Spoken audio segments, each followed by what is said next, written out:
Burger here with Bick Magazine. I'm with Turner Industries at the NISTM Galveston show.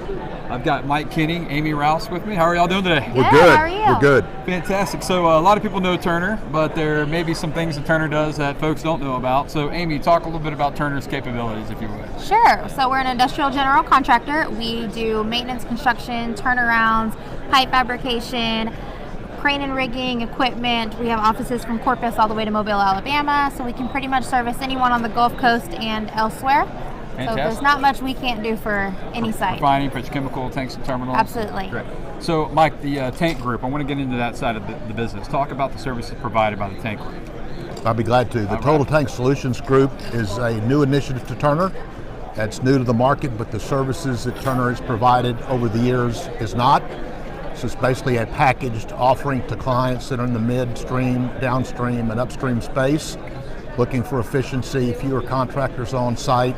Turner's record of safety is incredible, 0.23 TRIR, and clients have been very receptive to a packaged offering by the services we can provide in the locations that Amy has mentioned. Well, fantastic. Well, we appreciate you guys hanging out with us for a minute and tell us a little bit about Turner Industries. Absolutely. Thanks for Thank the offer. you. Yeah, good to see you guys. Thank you. Yes, sir.